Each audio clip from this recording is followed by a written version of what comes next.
This is Chapter 3 of C.S. Lewis's The Silver Chair. It's called The Sailing of the King, and I'm your reader, Terry Bibo Knight.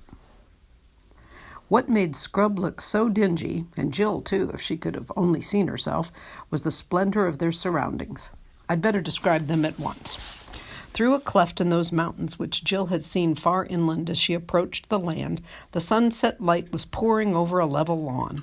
On the far side of the lawn, its weather vanes glittering in the light, rose a many-towered and many-turreted castle, the most beautiful castle Jill had ever seen. On the near side was a quay of white marble, and, moored to this, the ship, a tall ship with high forecastle and high poop, gilded and crimson, with a great flag at the masthead and many banners waving from the decks, and a row of shields, bright as silver, along the bulwarks. The gangplank was laid to her, and at the foot of it, just ready to go on board, stood an old man. He wore a rich mantle of scarlet, which opened in front to show his silver mail shirt. There was a thin circlet of gold on his head. His beard, white as wool, fell nearly to his waist. He stood straight enough, leaning one hand on the shoulder of a richly dressed lord who seemed younger than himself, but you could see he was very old and frail. He looked as if a puff of wind could blow him away, and his eyes were watery. Immediately in front of the king, who had turned round to speak to his people before going on board the ship, there was a little chair on wheels, and harnessed to it a little donkey, not much bigger than a big retriever. In this chair sat a fat little dwarf. He was as richly dressed as the king, but because of his fatness, and because he was sitting hunched up among cushions, the effect was quite different. It made him look like a shapeless little bundle of fur and silk and velvet. He was as old as the king, but more hale and hearty, with very keen eyes. His bare head, which was bald and extremely large, shone like a gigantic billiard ball in the sunset light. Farther back, in a half-circle, stood what Jill at once knew to be the courtiers. They were well worth looking at for their clothes and armor alone. As far as that went, they looked more like a flower bed than a crowd. But what really made Jill open her eyes and mouth as wide as they would go was the people themselves, if people was the right word, for only about 1 in every 5 was human. The rest were things you never see in our world: fauns, satyrs, centaurs. Jill could give a name to these, for she had seen pictures of them. Dwarfs, too, and there were a lot of animals she knew as well: bears, badgers, moles, leopards, mice, and various birds. But then they were so very different from the animals which one called by the same names in England. Some of them were much bigger. The mice, for instance, stood on their hind legs and were over 2 feet high. But quite apart from that, they all looked different. You could see by the expression in their faces that they could talk and think just as well as you could. Golly, thought Jill, so it's true after all. But next moment she added, I wonder, are they friendly? For she had just noticed on the outskirts of the crowd 1 or 2 giants and some people whom she couldn't give a name to at all. At that moment, Aslan and the signs rushed back into her mind. She had forgotten all about them for the last half hour. Scrub, she whispered, grabbing his arm. Scrub, quick! Do you see anyone you know? So you've turned up again, have you? Said Scrub disagreeably, for which he had some reason. Well, keep quiet, can't you? I want to listen. Don't be a fool, said Jill. There isn't a moment to lose. Don't you see some old friend here? Because you got to go and speak to him at once. What are you talking about? Said Scrub. It's Aslan, the lion. He says you've got to, said Jill despairingly. I've seen him. Oh, you have you? What did he say? He said the very first person you saw in Narnia would be an old friend, and you'd got to speak to him at once. Well, there's nobody here I've ever seen in my life before, and anyway, I don't know whether this is Narnia. Thought you said you'd been here before, said Jill. Well, you thought wrong then. Well, I like that. You told me. For heaven's sake, dry up and let's hear what they're saying. The king was speaking to the dwarf, but Jill couldn't hear what he said, and as far as she could make out, the dwarf made no answer, though it nodded and wagged its head a great deal. Then the king raised his voice and addressed the whole court, but his voice was so old and cracked that she could understand very little of his speech, especially since it was all about people and places she'd never heard of. When the speech was over, the king stooped down and kissed the dwarf on both cheeks, straightened himself, raised his right hand as if in blessing, and went, slowly and with feeble steps, up the gangway and on board the ship. The courtiers appeared to be greatly moved by his departure. Handkerchiefs were got out, sounds of sobbing were heard in every direction. The gangway was cast off, trumpets sounded from the poop, and the ship moved away from the quay. If it was being towed by a rowing boat, but Jill couldn't see that. "Now," said Scrub, but he didn't get any farther because at that moment a large white object, Jill thought for a second it was a kite, came gliding through the air and alighted at his feet. It was a white owl, but so big that it stood as high as a good-sized dwarf.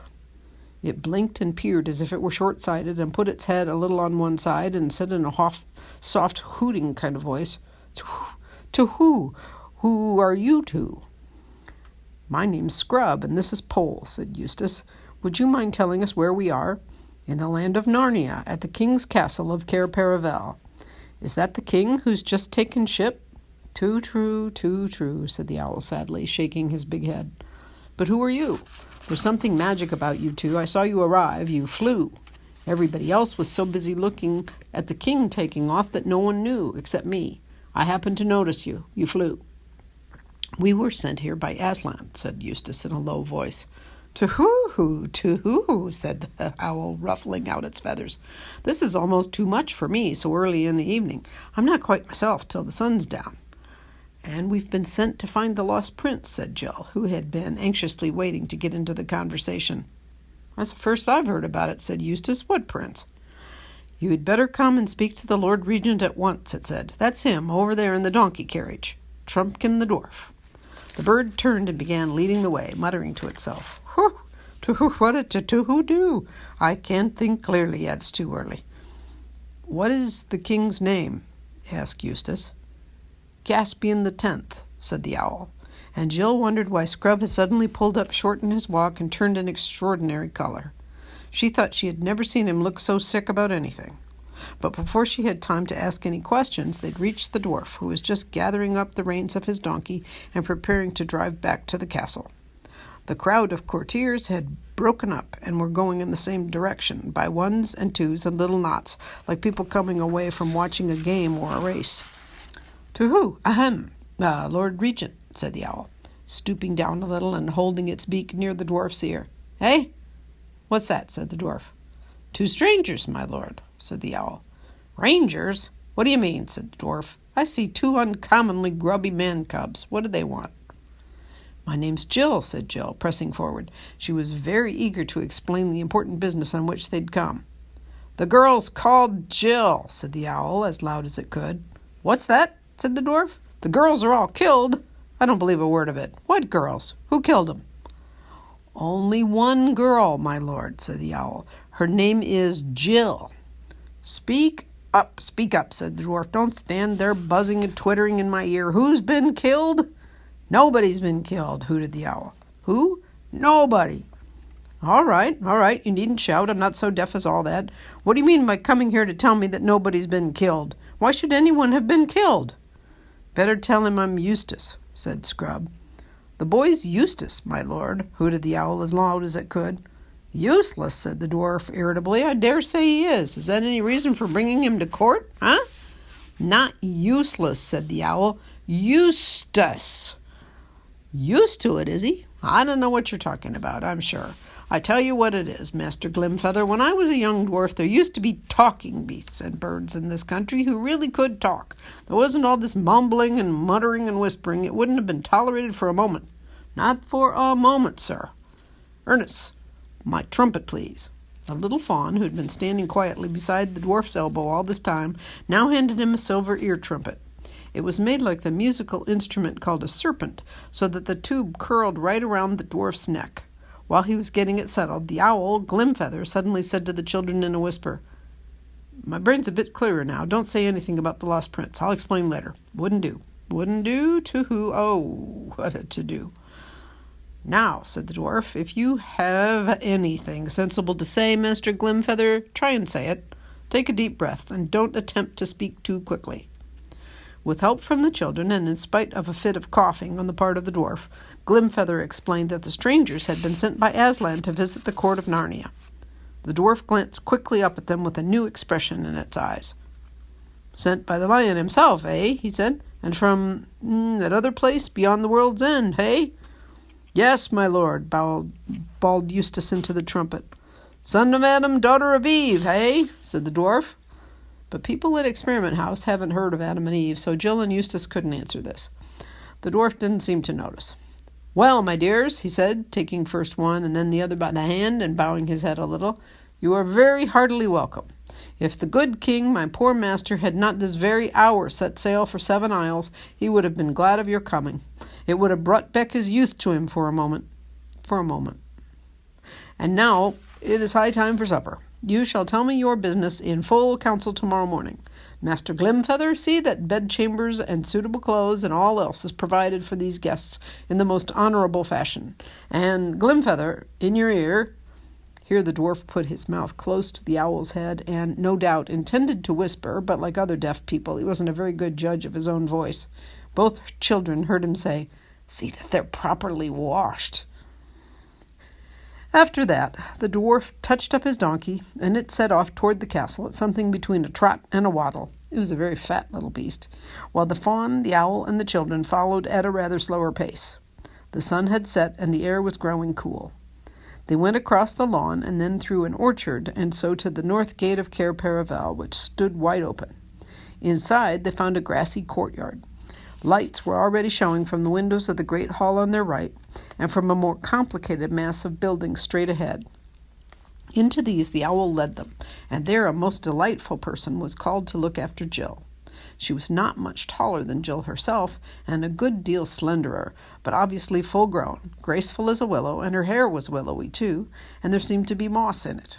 She brought Jill to a round room in one of the turrets where there was a little bath sunk in the floor and a fire of sweet-smelling woods burning on the flat hearth and a lamp hanging by a silver chain from a vaulted roof.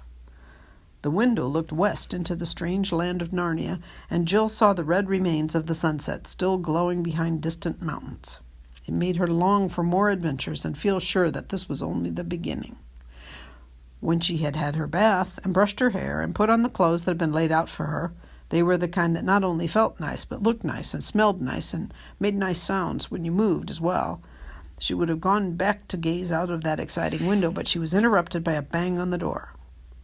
"Come in," said Jill, and in came Scrub, also bathed and splendidly dressed in Narnian clothes, but his face didn't look as if he were enjoying it.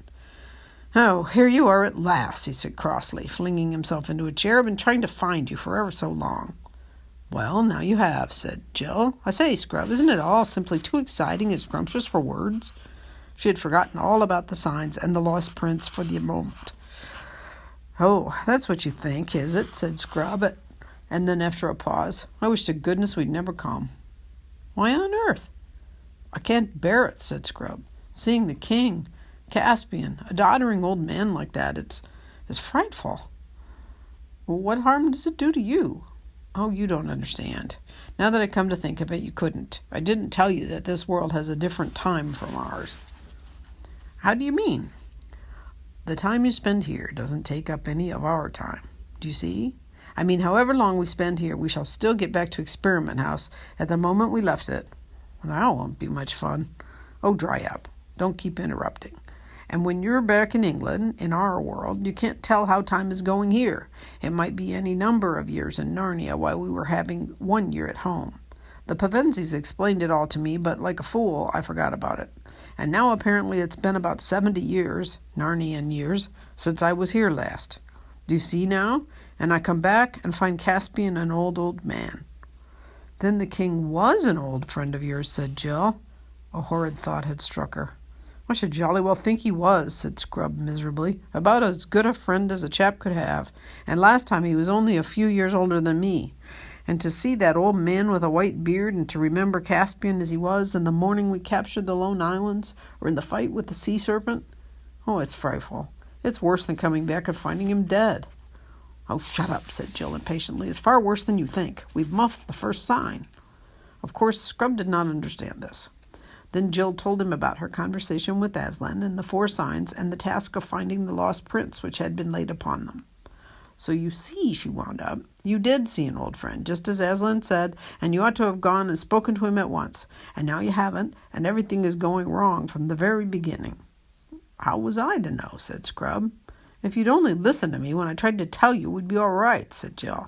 "Yeah, and if you hadn't played the fool on the edge of that cliff and jolly near murdered me, All right, I said murder, and I'll say it again as often as I like, so keep your hair on. We'd have come together and both known what to do. I suppose he was the very first person you saw, said Jill. You must have been here hours before me. Are you sure you didn't see anyone else first? I was only here about a minute before you, said Scrub. He must have blown you quicker than me, making up for lost time. The time you lost. Don't be a perfect beast, Scrub, said Jill. Hello, what's that? It was the castle bell ringing for supper, and thus what had looked like turning into a first-rate quarrel was happily cut short. Both had a good appetite by this time. Supper in the great hall of the castle was the most splendid thing either of them had ever seen, for though Eustace had been in that world before, he had spent his whole visit at sea, and knew nothing of the glory and courtesy of the Narnians at home in their own land.